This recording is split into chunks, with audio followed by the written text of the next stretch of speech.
Hello students, हम complex numbers को discuss कर रहे हैं। उसी में आज हम डिस्कस करते हैं we derive the equation of line. Equation of line in Argand plane, ये हम डिराइव करते हैं। Let this is Argand plane and this is real axis and this is imaginary axis. Equation of a line which passes through horizon and makes an angle alpha with real axis. We have to write equation of line which passes through horizon and makes an angle alpha with real axis. Let P is any point on this line having coordinates x, y. It is represented in argand plane as a Z. Now, drop a perpendicular from this. We know that x is r cos alpha if r is the distance OP and y is r sin alpha. Therefore, x plus iota y is r cos alpha plus iota r sin alpha. It means r e iota alpha and x plus y is z. Therefore, z equals to r e iota alpha is an equation of line which passes through horizon and makes an angle alpha with real axis. And if we want to write an equation of line which passes through a fixed point Z1, let हम compare करें तो वहां equation, let this is real axis, this is Y axis. अभी हम comparison करेंगे। Z1 is any point in the argand plane and we have to find equation of line which passes through Z1 and makes an angle alpha with real axis. Now we have to find the equation of this straight line. Let point Z1 is P and any let Z1 is any, Z1 is the fixed point which is given to us and P is any point which is x, y. Again argand plane पे हम इसको Z1 Z लिखते हैं. Now in this case we know that Z1 is what? x1 y1.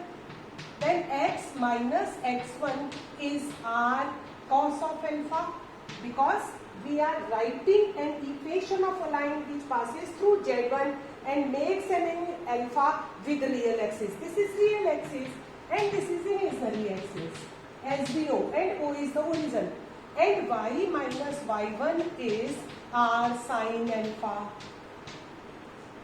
Therefore, x minus x1 plus iota y minus y1 is r e iota alpha.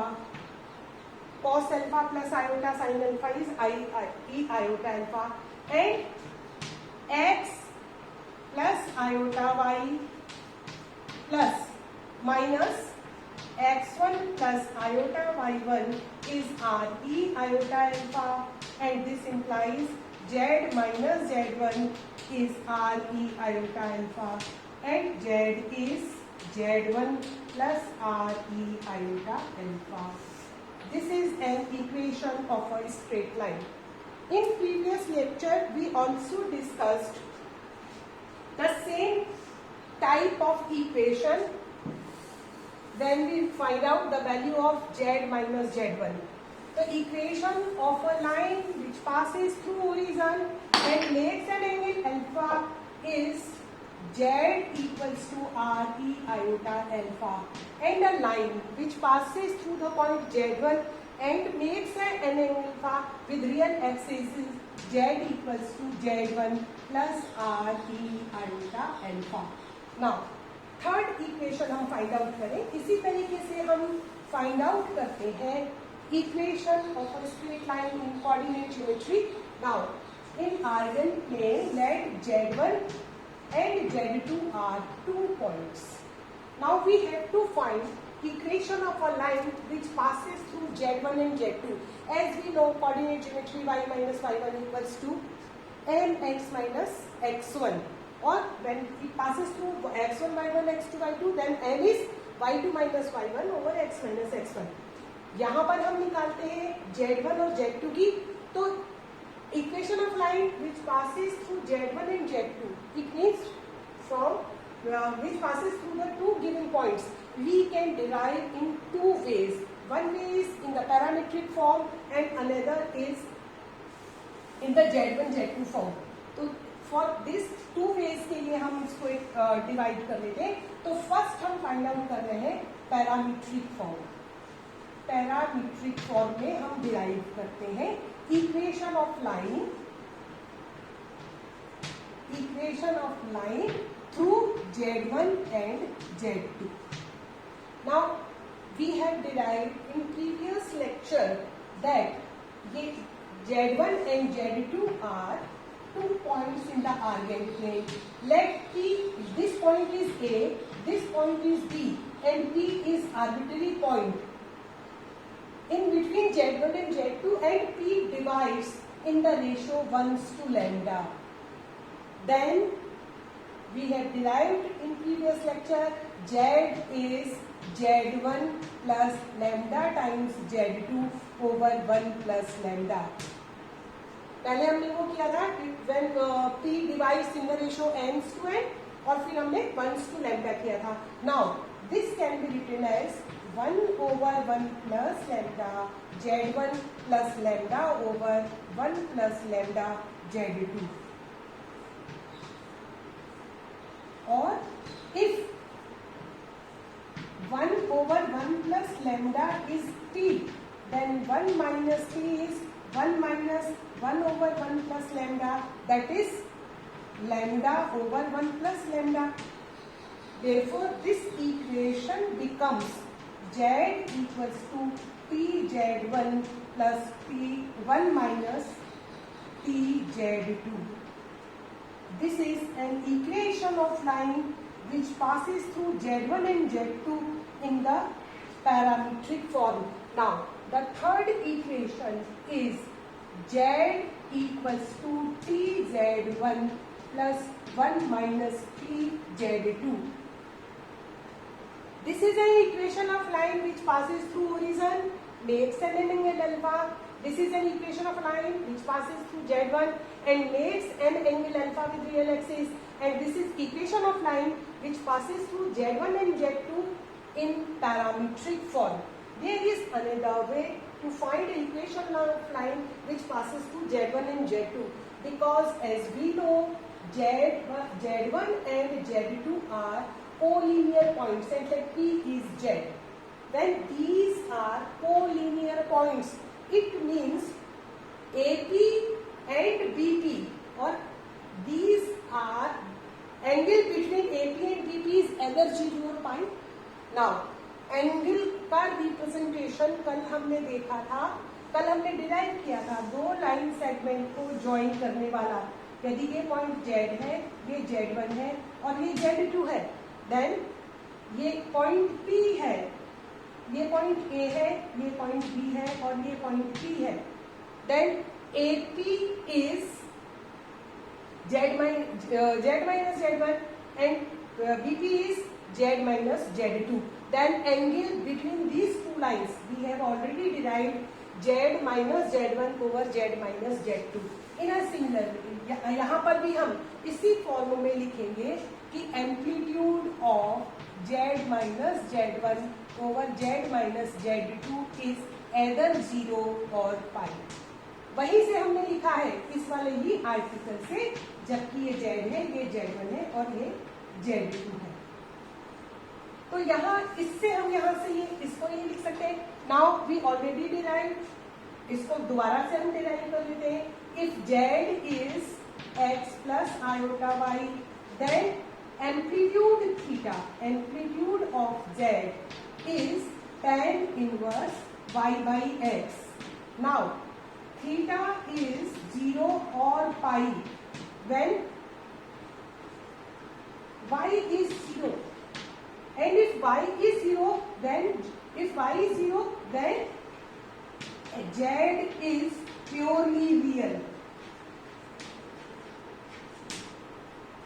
purely real, it means y is 0 means it is imaginary part of z is 0. We are using this concept. And y is imaginary part of z and which is equals to z minus z bar over 2 iota.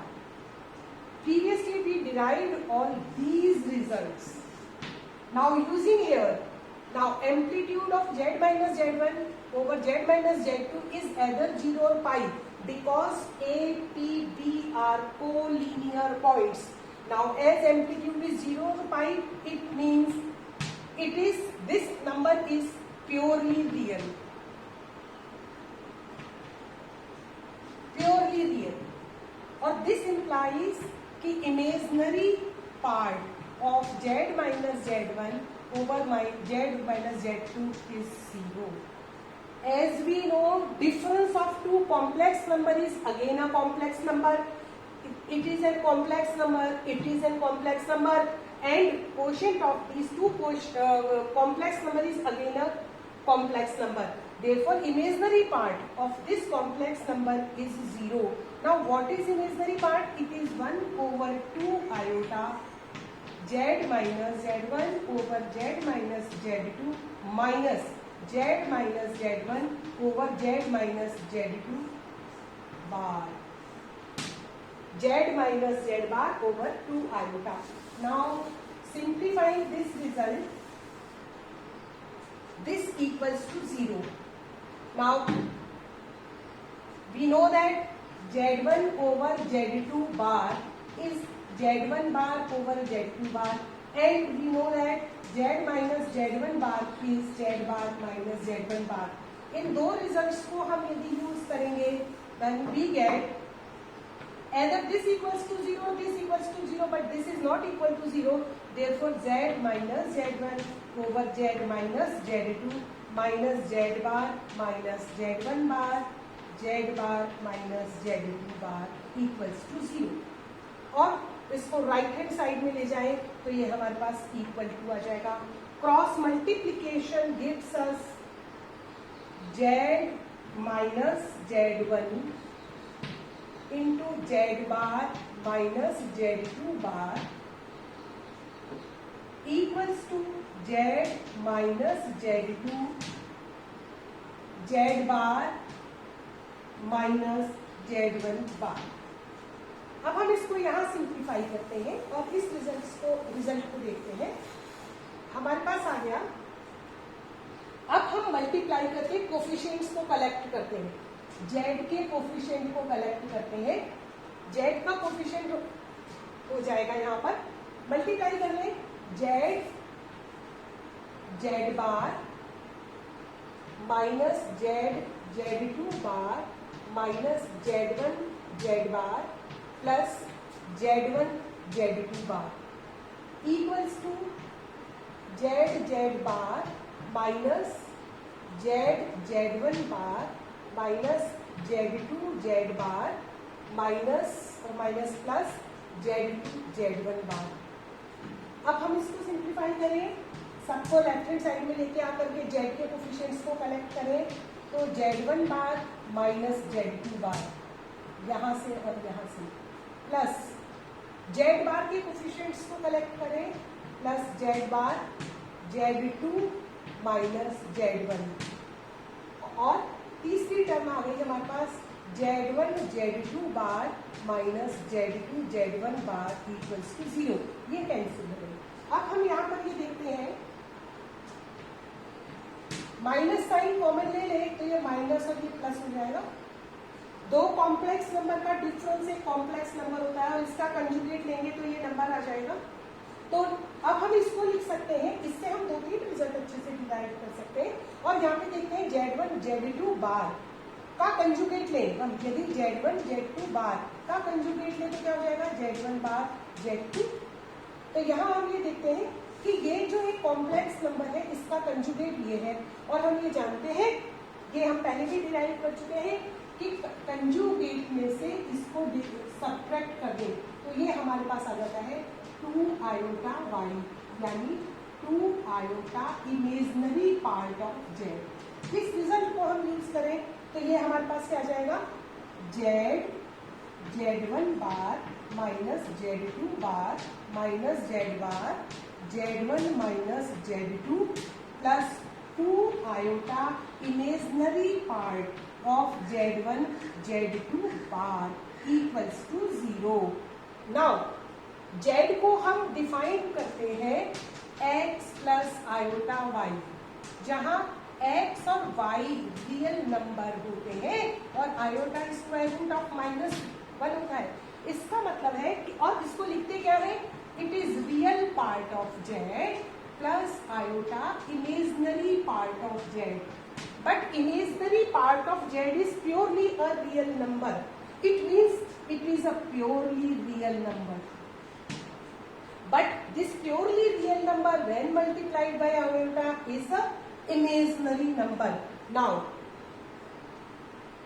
let z1 minus z2 is b, then this equation is zb bar is minus b,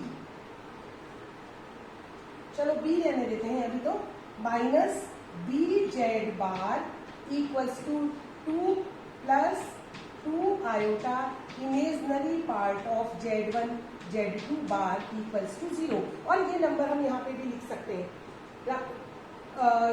इसको हम और भी simplified form में लिखना चाहें तो एक तो ये फॉर्म हो गई इसकी, और एक फॉर्म के लिए हम ऐसा करते हैं पूरी इक्वेशन को आयोटा से मल्टीप्लाई कर देते हैं। तो यहाँ पे हमारे पास हो जाएगा iota Z1 bar minus Z2 bar minus iota Z bar Z1 minus Z2 plus 2 iota का क्या हो जाएगा, minus imaginary twice imaginary part of Z1 Z2 bar equals to 0। Now हम इसको आयोटा Z1 माइनस Z2 को substitute कर दें b, तो ये हमारे पास सिंप्लीफाइड फॉर्म में जब हम सब्सटीट्यूट कर रहे हैं minus iota Z1 minus Z2 को b, तो इसका पूरे का हम वो ले लें, minus iota bar Z1 bar minus Z2 bar is b बार, और ये कितना हो जाएगा, प्लस आयोटा हो जाएगा, प्लस आयोटा हमारे पास है तो हम इसको लिख सकते हैं b बार z plus b z bar plus, अब ये प्योरली रियल नंबर हो गया, इसको हम c बराबर 0 लिख देते हैं। तो ये हमारे पास एक स्टैंडर्ड इक्वेशन आ गई। Z1 इक्वेशन हमारे पास दो तरीके से आ गई है, एक तो Z1 और Z2 से पास होने वाली लाइन की इक्वेशन हो गई ZB bar minus BZ bar plus Z1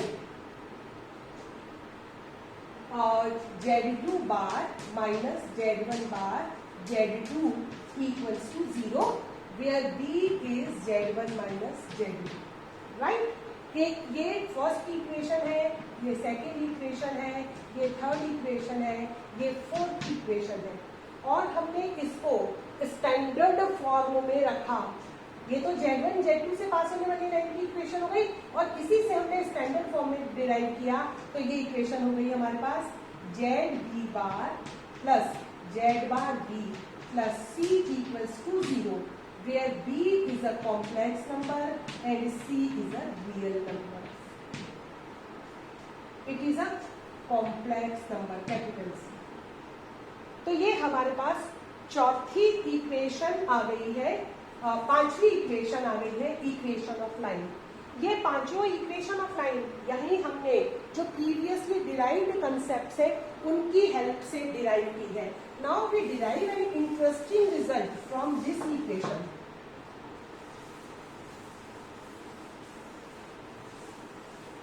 यहां हम देखते हैं, look at this equation, if we put in the determinant form then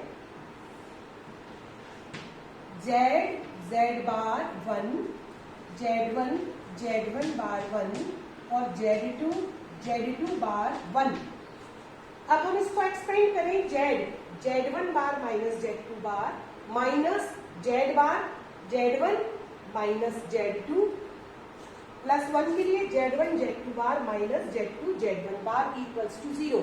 now equation of a line, ये सब तीनों इक्वेशंस जो हम, ये तो एक स्टैंडर्ड इक्वेशन है. नाउ ये इक्वेशन और ये जो मैं लिख रही हूँ equation, all these are the equation which passes through Z1 Z2. Equation of a line which passes through Z1 and Z2. This is in parametric form, this equation is in general form, and this is in determinant form, the equation of a line which passes through Z1 and Z2. Now these are the equations of line, and there is an interesting result again. For this result, determinant forms if 3 points are collinear points, Z1, Z2, Z1, Z2 and Z3. Then if they are collinear, तो यहाँ हम collinearity की condition क्या होगी, Z1, Z2, Z3 की. ये collinearity की condition है.